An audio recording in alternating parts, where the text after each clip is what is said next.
Well, thank you for the invitation. Again, it's always good to be back. So you should see, um, I should rearrange the Zoom panel so I can see you. Fantastic. Okay, so I'm showing this one. That's not my presentation yet, but just to give you credits where credits are due, because the presentation I will show you today is an extended version of a presentation I hold roughly 2 weeks ago at this conference, Culture and Techniques, at the University of Ljubljana, Faculties of Social Science and Arts. There I went with one of my co-authors, Mick with Berland, and we did this presentation together. So big credits and nods to him. He's like in the same level as of many of you. I'm talking to the students of the class right now. He just wrapped up his MA and he's now looking for a PhD position. Yeah, we did this together.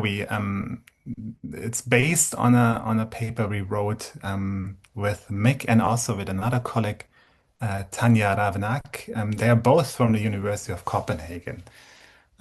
So those are credits. I will repeat the credits as often as I can because this is not a work I have done on my own.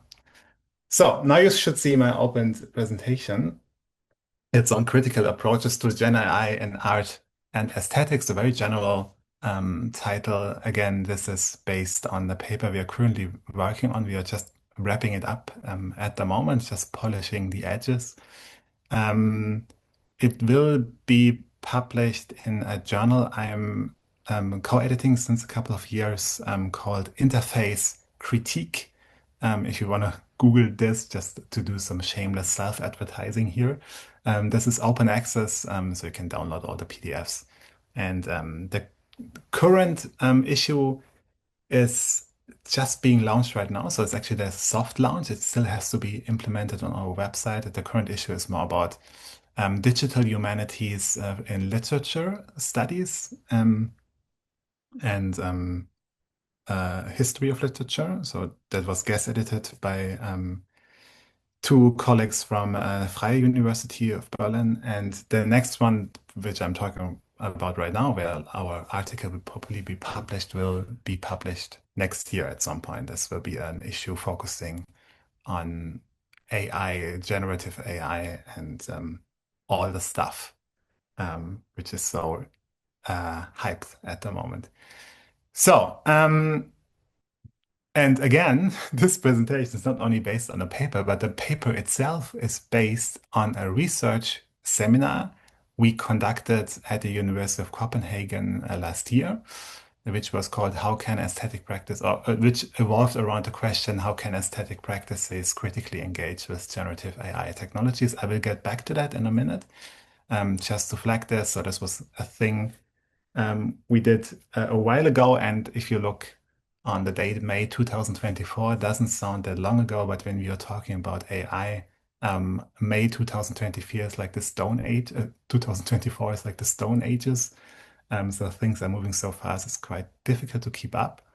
Thank God we are, or I am at least, a humanities scholar, and we can also look at some histories, which doesn't mean that we shouldn't be up to date, of course, but I guess it's fine if we reflect some positions back from May 2024. Again, will get back to this, but actually, just to speak a bit more at this point about the seminars, like we try to make sense about practices of generative AI used by artists to reflexively critique this technology. So in a self-fulfilling loop, so to speak. And we invited a couple of early career artists and scholars to come to the seminar. And we also had like a huge group of participants, which was great. I think around 25 people, a bit more. Some of them from the University of Copenhagen itself, so being scholars themselves, but also a lot of freelance artists and designers who were like just interested in the topic of AI and aesthetics. And we had a very good discussion. So the article is in a way a reflection of this seminar. And part of this seminar and part of this talk today will be figuring out a kind of a model or a classification system how we could categorize or classify artistic practices with and through generative AI. There was a struggle we did. We did that first, having kind of a idea for classifying the artworks we discussed in the seminar and brought like a huge diagram with us to discuss with the participants, like a kind of a boundary object that we have something to talk about. I will show that later. And this had to be completely revised because we had, which is great in a seminar like this, we figured out that, okay, our model is not working at all. It's way too reductionist. So, which is great because that's what a seminar like this is for. So we had to revise it in significant ways. And this is what I will show a little bit later. So we want to present, or I want to present, now I'm alone, not like 2 weeks ago. So I have to think about not talking in plural, but in singular.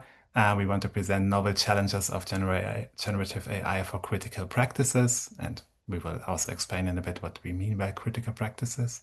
And provide a theoretical and diagrammatic typology for critical practices related to modern AI. That's what I just mentioned, this typology.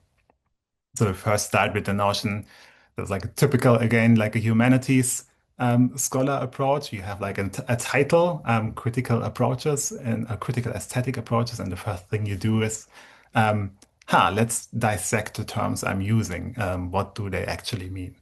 As I like to say to my students in the work, we are here to complicate things that might sound apparent.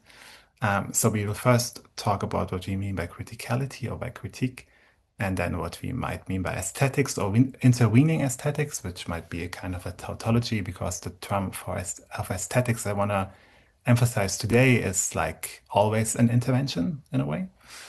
And then I want to talk about connectivism and critical aesthetic practices, so connectivism as the current paradigm of AI.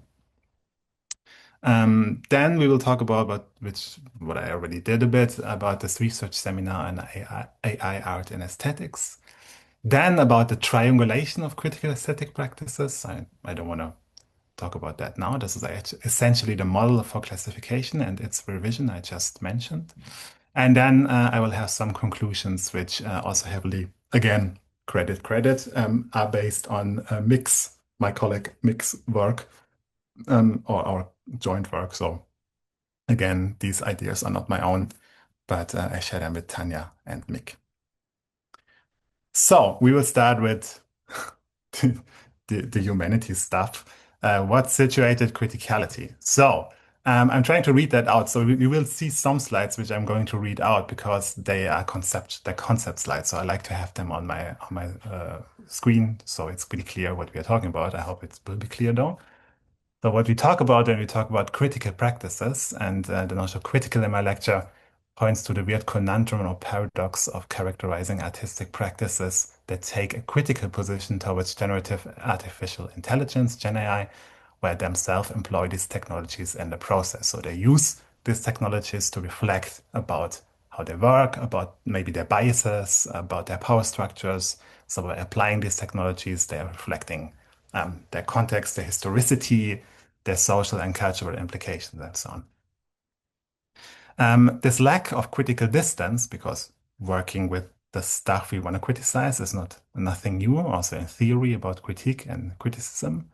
It echoes what Hannah Arendt's observation that we are all fellow sufferers of the very conditions we seek to examine. I like to throw in Hannah Arendt here because I do believe that although she's still a very famous scholar of culture and technology, she should be much more rediscovered when it comes to critical practices with technology and the human existential implications of it. So I like to drop her name as often as I can. Whereas criticism and critique, historically, there has been a change from criticism, critique. I'm not going deeper into that. I'm going deeper into that in our paper, which I hope you can read soon. Whereas criticism and critique have historically been perceived as objective judgments of quality or meaning, Irit Rogoff, the curatorial studies scholar or visual culture scholar from Goldsmith Institute in London, Irit Rogoff describes a conceptual movement in the 21st century towards what she calls criticality. Again, humanities scholars like to make things more complicated, so this is not criticism, it's not critique, it's criticality. which is the awareness that one is embedded within and affected by the same condition one aims to understand: discourses, practices, tools, media, etc. So this is an interesting move, which you can also see in science studies or science and technology studies. So sociologists or philosophers are looking on what scientists are doing.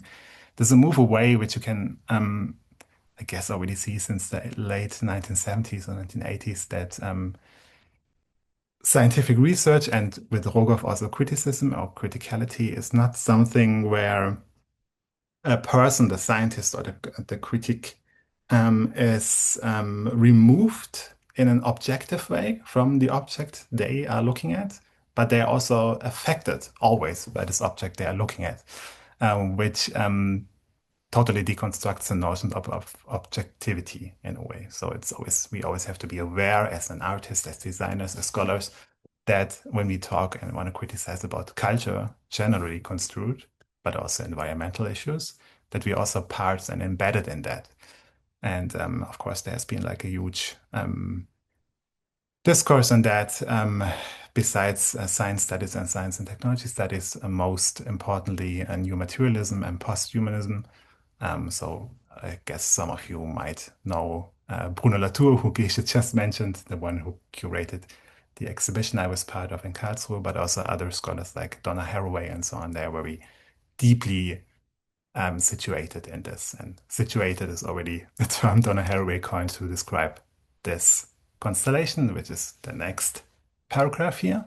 Besides reflecting one's underlying values and biases, and thus one's own complicity in given power structures, a position of criticality, in the sense of Eric Rogoff, may create awareness of the limits and partiality, to speak with Donna Haraway, situatedness of knowledge broadly construed.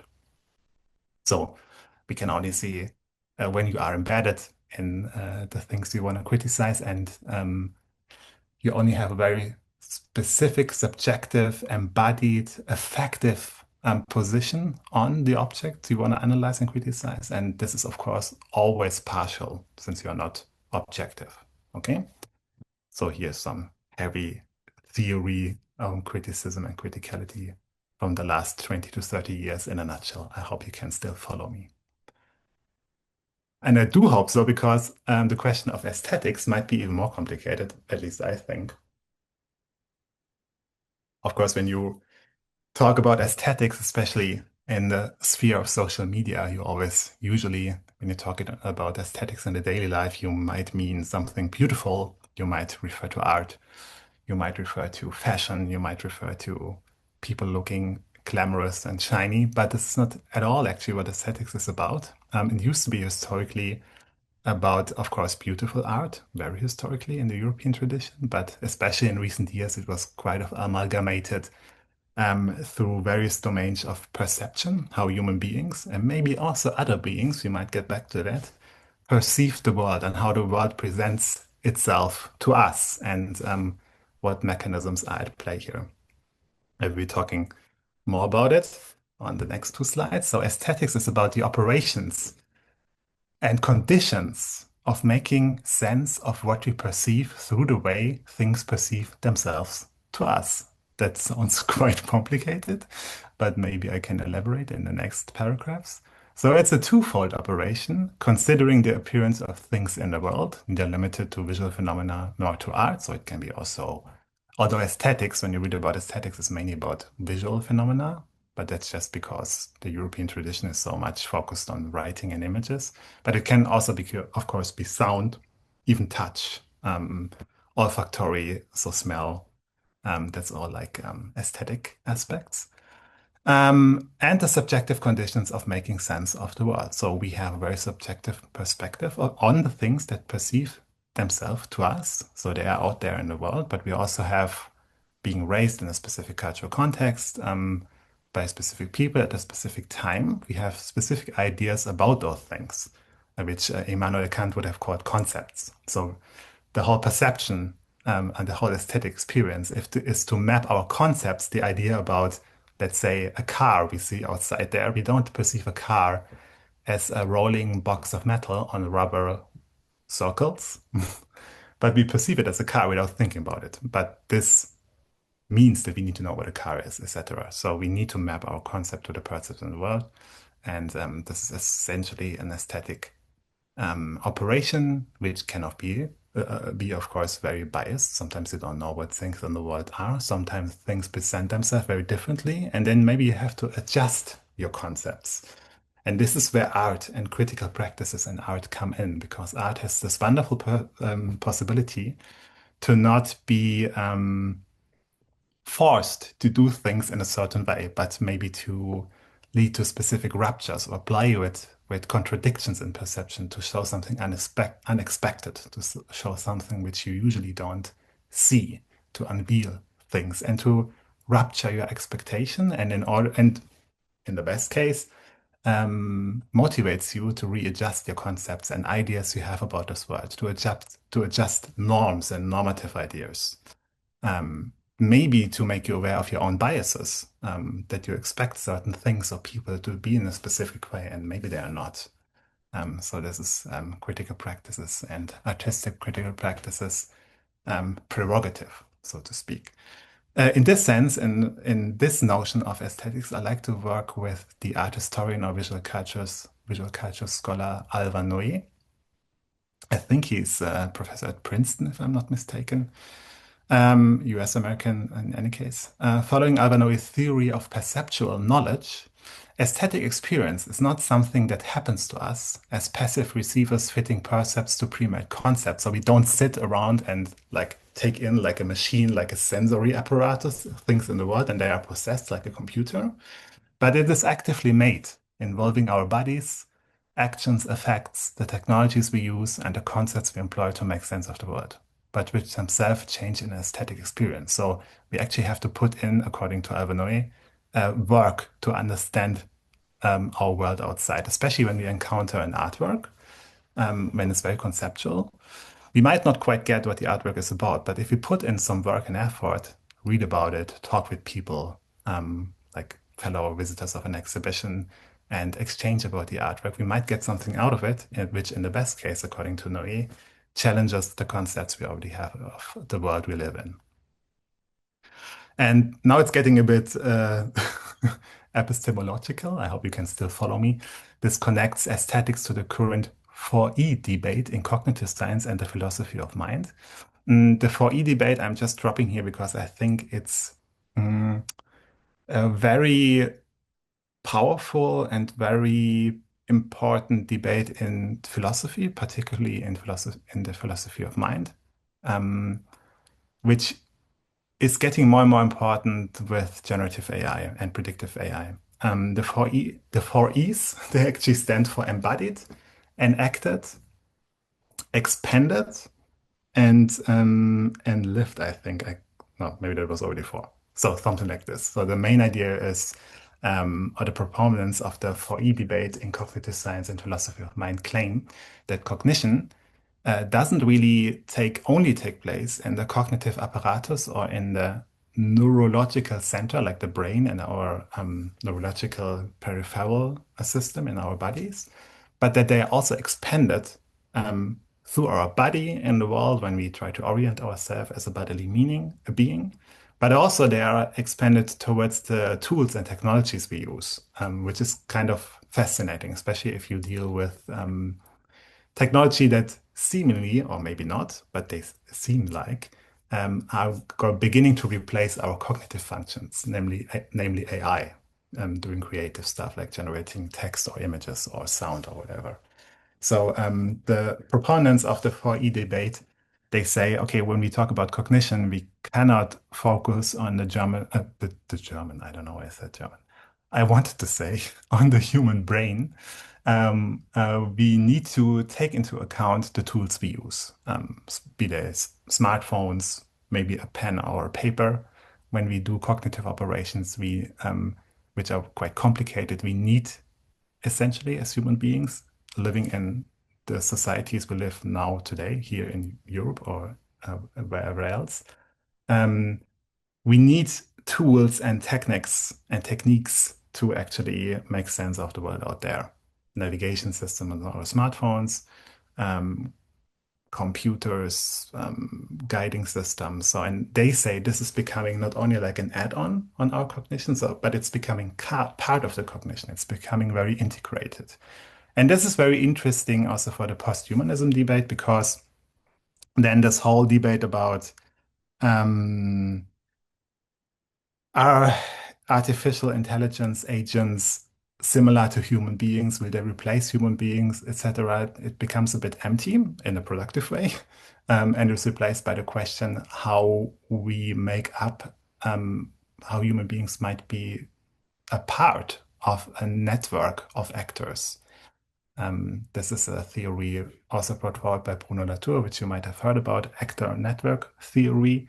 And this is, I think, an actor network theory is very popular in design research as well, when we have a lot of non-human actors like AI, but also like computers or tools to fulfill a task. What function besides the human beings do these actors fulfill? In this specific task. And I think this is a much more fruitful discussion to have than this old and a bit tiring discussion of if AI will replace an artist or a designer or human beings in the long run. But to map out in a way what's the specific agency of the human being inside such a network. And yeah, this is why I think that connecting aesthetics to the 4E debate might be important or interesting when we talk about AI or any information and communication technology we use in processes of designing or creation. Slide 2, facing something new and uncommon is an adjustment or transformation of our concepts challenging what we take for granted. Normative roles, dispositive effects of governmentality, capitalist, extractivist structures, etc. That's what I just mentioned. So actually we can, if I wanted to say if art is good, but this valuation doesn't make any sense. So if we can, if art does something with us, triggers us to think about things anew, it can actually lead to questioning our own assumptions and also questioning the power and extractivist structures we are embedded in or the artwork is addressing.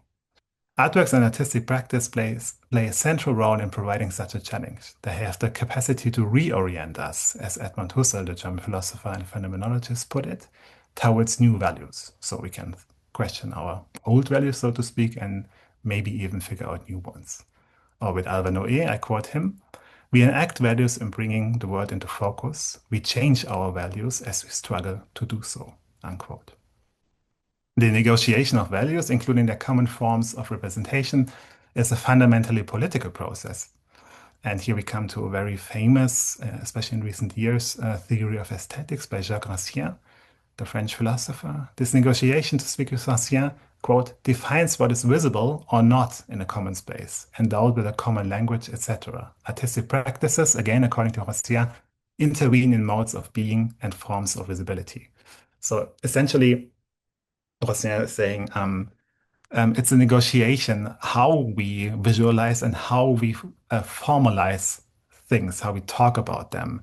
It's a political negotiation, and some things you cannot visualize in a certain way, and some things you cannot talk about in a certain way. And figuring that out, how things are being visualized or represented or talked about, is essentially a common processes between people. And this is, according to Rancière, the essence of politics, to, figuring out common sense, common forms, common values, and so on. This is how Rancière is connecting aesthetics and aesthetic practices to politics, broadly construed in a very basic sense. I'm not talking about the parliament and the elected politicians, I'm talking about politics in the sense of Rancière, and maybe even Hannah Arendt in a way, by the way, as something bottom up, as something groups and communities are negotiating between them about values, about truth, their certain truth in these moments, and so on. I told you it's getting complicated, but we are through with the theory part, and we get back to it only later. And just to wrap that one up, so what we are aiming for in this theory part of this paper is actually to join criticality and aesthetics in a way, since they both from different perspectives, which are intertwined, deal with the self-reflexive perceptive activity of uncovering hidden power structures and the norms and biases they both foster and are rooted in. So criticality and aesthetics becomes like a joint interest in doing investigative and critical artistic practices. So, talking briefly about, and I'll do that only briefly because I think you have done that in your seminar, about connectivism as a new paradigm or as the current paradigm in AI, so to speak. This is something which has been a paradigm shift from the old AI research, which I don't know if you're aware of, but AI has been a big hype, not only since like the last 10 to 15 years, but also before that, before the so-called AI winter, that's really called like this. I think that was like during the late 70s and 80s, if I'm not mistaken, depends on how you count, where research in AI was not really funded anymore and slept a bit before the connectivist machine learning paradigm of neural networks came back. Before that, it was like a big hype as well, like from the 50s onwards, where researchers, particularly in the USA, tried to figure out artificial intelligence in a way to simulate a human expert knowledge. So they were hard coded. It was called symbolic AI. So they tried to develop programs in sense of logics where all the answers, so to speak, were already pre-coded. They were called expert systems. So a group of researchers coded them, so to speak, programmed them to know all the answers like an oracle. And of course, it didn't work at all because, the world is way too complex to already have all the answers at hand. And so the machine learning paradigm, which came later, but was actually perceived by Rosenblatt with the perceptron also in the 50s, but not really caught up on. It was only made possible again by the availability of processor speed in recent years, and certainly the availability of, which was until recently called big data. So a lot of data generated by internet users, so to speak, especially through internet use and content creation as well. So made possible to actually use this paradigm machine learning. So we had like this huge shift from symbolic AI or expert systems to connectivism as a principle and neural networks, which is actually a shift as well from deductive reasoning. So I'm figuring out general knowledge about from certain examples, which would be symbolic AI or expert systems, to inductive or inferential reasoning. So I'm inferring from data sets and stochastics knowledge, so to speak. The modern definition of AI, as we call it, modern, maybe that's a weird way to put it, but we put it like this. The modern definition of AI, I quote, as a system's ability to correctly interpret external data, to learn from such data, and to use those learnings to achieve specific goals and tasks through flexible adaptation. That would be the connectivist or the machine learning paradigm. So we have, as I mentioned, huge amounts of data. We learn from that data, and or the neural network learns from that data. Maybe we do too, in the best case, and to infer new input concerning according to this data. It's like a stochastic operation, so to speak. So there's a huge shift again from an expert system pre-coded to self-learning neural networks. And of course, there's a huge discussion about the terminology and the metaphors used here. Is this actually learning as we know it, as human learning? Do machine learning machines really learn in this way of learning, or is it a stochastic statistical operation? On the other hand, maybe this is what learning actually is, also in human beings, so it's quite unclear. It's like also the discussion about the term intelligence and artificial intelligence. Is this really intelligence? It's the same discussion, like are machines really intelligent? But then again, what is human intelligence or animal intelligence? Maybe it's also the same, to deal with input from the world and to infer new input we don't know from based on the concepts we already know. You remember when we just talked about aesthetics? That's essentially a similar field. So there's a lot of metaphors happening in the AI debate, which you always should take with a grain of salt because they're heavily biased in a way. Artificial intelligence, assuming that we rebuild human intelligence, is hugely flawed. And by big parts through the metaphors we use. There's a lot of research happening here in humanities about the problems these metaphors bring with them because they make certain promises, great promises for politics, or when you need to acquire financing of your research project, you really talk about um, uh, catchy metaphors. I think there was like this. I saw a meme somewhere addressed to scientists that said, when you do your research, you talk about, when you do research on AI, you in your research you talk about stochastics and statistical analysis, but when you want to get grants, you have to talk about artificial intelligence. So that might be true. So connectivism, however, the machine learning or neural network paradigm leads to certain challenges for critical practices or critical aesthetic practices. Technical black boxing is one. So machine learning algorithms or large language models and so on, they are so complex and so opaque in a way because there's no separation between the program and the operations and the data set that you don't quite know what's going on in there. It's black boxed. This is like a term from cybernetics from the first age, beginning from the 50s of artificial intelligence. But now you're talking about black boxing in a different way. So we don't really know what's happening, why a neural network output is that looks or sounds like it does. We don't really know what's happening inside the neural network, which is problematic if you want to do like critical intervening practices. If you don't know what's happening, then that might be uh, in a way problematic to work critically with this material. The second challenge would be access. So if you want to work with operationally potent neural networks, you usually need to use off the shelf, so proprietary solutions to have like a really functional or a strong neural networks, like some of the products you showed in your student presentations at the beginning, like Gemini and others. So, but this is of course you have limited access. This is in the hands of big corporations, and you don't quite know all the variables that went into what kind of data, how it functions, what are the limitations of the outputs pre-programmed into the neural network, and so on. So of course, as an artist or a critical investigator, you can train your own data set, you can train your own neural network, you can put together your own data sets. But of course, those would be quite limited because they're not as powerful as the huge neural networks where millions of dollars were injected into.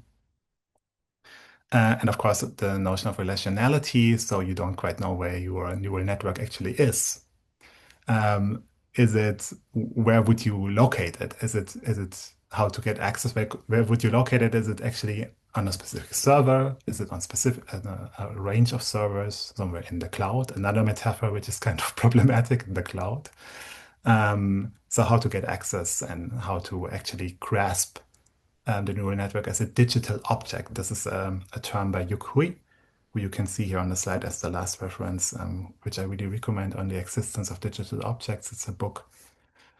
Um, I think it's his PhD. I'm not sure. I think it's his PhD, published by University of Minnesota Press, where he's thinking about, okay, when we talk about digital objects, can we just ontologically grasp them? Because where are those digital objects? They are on our screen, but ontologically, materially, they are relational. So they are somehow between processes our computer and the user of the computer is conducting. And this is, of course, being radicalized with neural networks. So I promise you I will get back to the research seminar on AI and art and aesthetics. So this is one here. You see our fancy poster, which we did in May 2024. It was open to the internal public at the University of Copenhagen. And we had the great luck to invite three speakers. One of them is actually, or two of them are actually based in Berlin, Ariana Dongus, who was at the time working with Ovid Halpern, the very interesting AI scholar at the Dresden University of Technology, but also being in a way an activist and an author, working with critically on AI, but also like two artists. One of them is Cecilia Wagner Falkenström. As you can tell from the name, she's Danish and she was based in Copenhagen, working also with um, AI and about AI. And so does Hannah Yu. Hannah Yu is actually quite interesting. She is an artist from Korea, also based in Berlin. I believe, in 2023, she won the Berlin Art Prize with the work I will be talking about today as well. And we just figured out today when we made the tag check and I talked with Gesche, that um, you will be visiting KW, Kunstwerke, next year. And she is actually part of an exhibition going on there at the moment. So you will see some of her work. And yeah, so we invited these three artists and activists, and they presented their work, and then we discussed, like in a typical seminar setting, their work and try to figure out what it is, how we can grasp critical aesthetic practices with and through AI. And I won't address all the works being discussed in the seminar because we don't have the time. But there are two I want to talk about. One of them is actually from a person or two people, Adam Harvey and Jules Lablas, which you can see on the bottom left side, which they were invited to the seminar but couldn't make it in the end because they had their own research grant just being submitted. But I worked with them, and Gesche knows his work too because we published exactly this work, which you see here, part of the Exposing AI research project they made in our book on practice and sovereignty, which is a collected volume published at Transcript. And this is actually, I think Gesche can share it with you. It's also open access. You can read the whole book online. And this work is discussed in this book as well in an article written by Adam Harvey and Jules Sablas. And the other work I will be discussing first now is actually by Hannah Yu, because I'm a big fan of Hannah Yu. So since I'm one of the authors of the paper and speaking this presentation, you have to unfortunately deal with my preferences. So I wanted to talk about Hannah Yu's work dearly because I think it's quite interesting. If you want to know more about the other works displayed on this slide, they are all discussed in the article, which we are currently uh, wrapping up and will be published soon. So, um, this actually may be a nod to what Clara just showed on her generated image generated based on her notes of Masai Shimada's presentation. They're actually laboratory rats. So you should see a weird grid and where you can see it very well, but you see moving points or entities in this grid and they fall down. And while they fell down, they trace the lines how they fall down, and this is actually what looks like rain or like a wheel. This is where the rats fall from the grid, and this is actually Fall. The Fall is the name of this work. It's conceptually built on the Skinner box experimental setup. This is a device for training rats to react to certain input stimuli. Like if you give them food, they are supposed to react with a certain output behavior, like a repetitive behavior, actually condition or train rats. They should do a specific thing, like press a button and then they get a treat. Essentially, it's conditioning. And this is named, it's called Skinner box because it's named after the behaviorism pioneer B.F. Skinner. And actually, behaviorism, which some of you might have known, might have heard from, it's like a precursor of maybe that's a bit reductionist if I put it like this, but it could be seen as a precursor of psychology. So you actually look on what animals or humans are doing based on their input stimuli, so the things they receive and how they react to it. So you only see the input and the output, the stimulation, the stimuli, and the reaction of the animal or the human being. But the human being or the animal itself is kind of a black box. And again, I'm using this term, black box, because you don't really know what's happening psychologically inside. You only see, okay, if I do this, then this happens.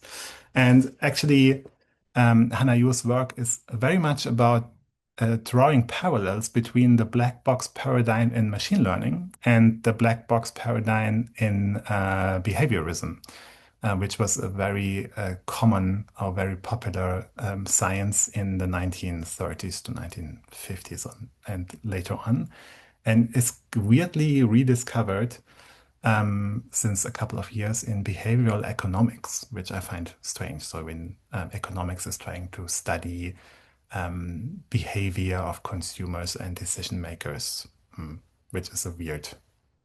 I don't quite get that, but why we would return to an old science like behaviorism. But this is happening in economics since a couple of years. And I'm reading that out because I wrote that for this essay I wrote about Hannah Yu's work, which I can share with you. By the way, if you're interested in her work, then I can share this essay I wrote about her and her practice. The work speculatively connects Skinner's basic principle of reinforcement learning. So reinforcement learning is like, again, as I mentioned, you give it, you want the animal or the rat or the human being to do a certain thing, and you give them a treat, and then they learn, okay, if I do this thing, I get a treat, so I want to do this thing. This reinforcement learning.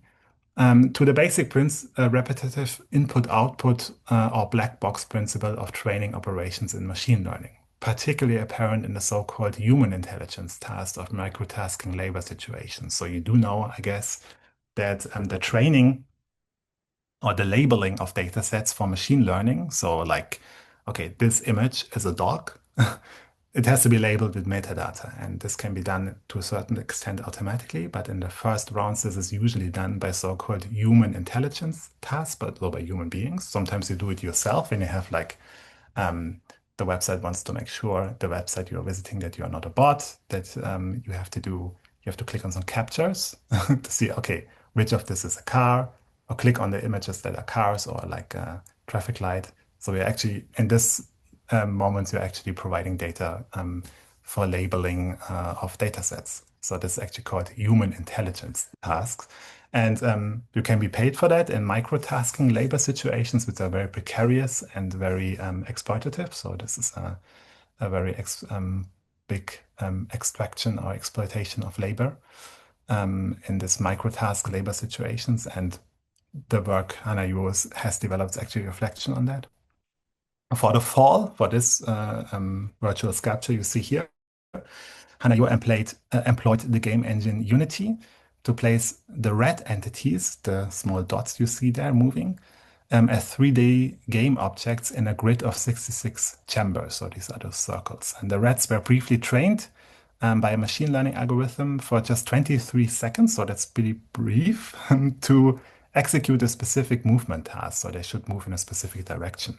And since the training was so short, most of them actually failed to do this task properly. And as a result, they fell from the chamber. So they fell out of the chamber and fell down into the abyss, so to speak. And as a result, they escape from the grid. This is what Hannah claimed. So the failing in training and the falling from this chamber is actually a movement of liberation and escape. They flee from the laboratory prism. The movement of the reds, including the escape, are traced by the black lines, resulting in this virtual sculpture. So it's kind of an abstract work, I confess. Maybe the next one, the one I mentioned, which is published in our book, the one we worked on with Gesche, is a bit more concrete, maybe. And it's actually quite famous, or it used to be quite famous at the time. It's part of the Exposing AI research initiative of Adam Harvey and Jules Laplace, which when it came out in 2020, it's still running. It was actually called Megapixel. I don't know why they changed the name to Exposing AI at some point. And you might have heard about it because there was like a huge press coverage in the New York Times, and I also think in Germany in Die Zeit, if I'm not mistaken. Need to look that up. And what Jules and Adam actually did, well, they looked into the training data set, which at the time um, um, trained algorithms for automatic face recognition and biometric recognition. So they, as you can see here on the stills, algorithms to realize face, to track movements of human bodies, and then to realize and to track faces, and then to actually identify people by their biometric character of their face and their body, but mainly their face. And of course, you need to, if you want to do this via machine learning, which you probably should, you need to have huge data sets to train the machine to actually be able to track human beings moving and to tell uh, the neural network what a face is, how it looks like, and then the characteristic of a specific face. And by the investigation, they actually figured out that some of the data sets, one of them is called Duke MTMC, and the other one is called Wild Track. They were actually used without the consent of the people seen in these images or sometimes video recordings. And with this specific two data sets, which you can see here on the left and the right, Wildtrack and MTMC, um, they were actually filmed by the scientists developing this data set on campus without the consent of the mainly students they filmed. So with the one on the left, you can see like, of course, this is anonymized, so the people are blurred on the pictures here, but in the original data sets, they are not. They had like secret cameras, the laboratory, the scientists mounted on campus. Sometimes they even hacked into old webcams, like in on a campus cafeteria, because the old webcams in the 90s, that was like, or then the beginning of Y2K, that was like a common thing that you could distribute what's happening in your cafeteria online with like old webcams, and it was like a hype. Sometimes they still are active and they don't have any or not very valuable security barriers, so you can easily hack them. They use these images to generate data for face and biometric recognition. And what Adam and Jules actually did was actually they uncovered this and actually showed that hey, this is what's happening here, and they didn't give their consent. And they also showed that these data sets were actually used by military and state actors, such like the Chinese military, to conduct surveillance and automatic face recognitions of millions of people, particularly to use to track and monitor the minority Uyghur Muslims in China. So there was like a huge scandal which they uncovered. I try to fasten up a bit because I seem to be running out of time. So what we try to do in the seminar is to triangulate this aesthetic practices. So we said, okay, we brought in this model, which is kind of a complex thing, where we said, okay, we think if you speak about critical practices with AI, you can have something like AI deconstructions, where you actually do what Adam and Jules did. You look into the data sets and see, they are like biased, this material is biased, or like gathered without the consent of the people, or in an otherwise illegal way, and you can deconstruct it with your practice. You can maybe also have like AI imaginaries where you imagine or suggest new ways of using generative AI in a productive way. And you can have AI exposures, which is pretty similar than we noticed in our seminar to AI deconstructions, where you uncover general power structures related to the history of AI and the parallels with behaviorism and so on. So we noticed while we try to apply this model and discuss it with our seminar participant, it's pretty problematic because we didn't really know when we talked with these two examples I just told you, Hannah used the fall and Harvey's and Laplace exposing AI, where to actually. So the idea was like we use this triangulation, this model, to categorize the artwork. So we wanted to say, okay, this artwork is more like in the domain of AI deconstructions or somewhere in between AI deconstructions and AI imaginaries. We wanted to use it like a map and then put these artworks in there to classify them in a way. And we figured out it's not really working because it's like for different reasons, it's like totally, it's too general. And actually, yeah, it's categories we as humanities scholars were kind of projecting on this work. Like this is a thing you shouldn't do as a critic, I guess. You shouldn't come there with prepackaged notions of what an artwork should be and then squeeze the artwork you find into these notions. But you maybe it would be interesting to look at the artwork first and then see from the artwork over what's the work interested in and then come up with categories assigned to it. And another notion, one of the participants was criticizing this model is actually the model speaks of AI as if it would be something of which we know what it is. It's of course very fuzzy, and we present it in a way like, okay, we actually know how to deconstruct AI and how to expose the biases, but it's actually not that easy. So I think the model we suggested was a bit too self-conscious, a bit too wanted to do too much. And anyway, we revised it after the seminar, and we decided to not begin with prepackaged notions, but to look at a couple of artworks who work critical on the notion of AI, and to actually focus on the issue they discuss. So not on the intention of the artist, which is a weird way to go about it anyway, but about the issues the specific artworks are focusing in. And then we identified some. Um, some of them we also identified in our paper, in our talk I just talked about before, like opacity, that you have no chance, actually no way to look what's happening in the neural networks in detail, why the output looks like it does. The extraction of data, like like with Adam and Jules' work, filming people without their consent and using their facial photos. But conformity, also control and automation, and others more. We identified sub-issues like black boxing, but also labor extraction, surveillance, automated decision making. I'm not going into details here because it's like, as you can see with the box on the lower right, this can be expanded more or less endlessly. If you look at specific artworks, you can identify various issues they're working with.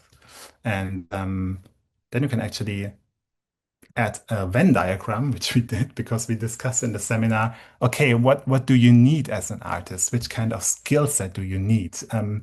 Do you need to really understand, and some artists do that, like Adam and Jules, how the machine learning algorithm works, and how do you have the technical skills to uncover the training data sets and to trace them back? Um, do you, in a sense, do you need to know how to code, if you want to put it like this? Or are you more into the discursive investigations to see, okay, which biases are inherent in the labeling of data sets or in the output the neural networks actually generate, which we call discursive investigation. So maybe you don't need to know how to code, to put it like this, but you can work critically with AI in another way. But of course, there's also like a big field, and this is why we choose the Venn diagram where both things intersect. So you need to actually have both skills. And you will actually see at KW next week when you look at the work at Holly Herndon that the work they are doing is a strong collaborations where you have like an artist much more intertwined or related to sonic art or audio art or music or sound art, and people she's collaborating with who are very into coding. This is not to say that Holly Herndon has no technical skills, not at all. She has. But if you go into a complex thing like this, generative AI, image generation, sound generation, at some point, I guess you need like strong collaborations with people bringing different skills into it. And of course, the works we discussed in the seminar, at least, they were nicely being mappable into this new model we came up with. And of course, it's not a very not a very simple model. It's super complex. So if it's operationally feasible, so due to its complexity, we will see in the future when we try to squeeze in more works mapped into this model. So to wrap up, conclusion, I read that out too because I like to write down the conclusion.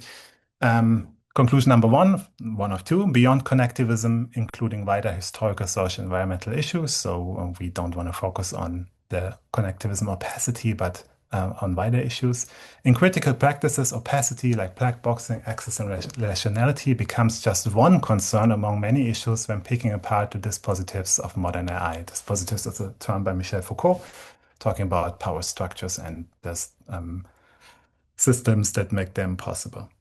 It is thus important to situate AI systems in their broader cultural and historic conditions beyond technical or systemic issues of opacity, rather than to partake in the accelerated hype by coining new terms and concepts. So we don't want to, with the original triangulation, original model, we talked about investigation and new imaginaries, and that seemed that sounded nice, but it also like a bit of a hypey term. So we didn't want to contribute to this big hype on this new technology, but rather come from the issues the artists themselves identified.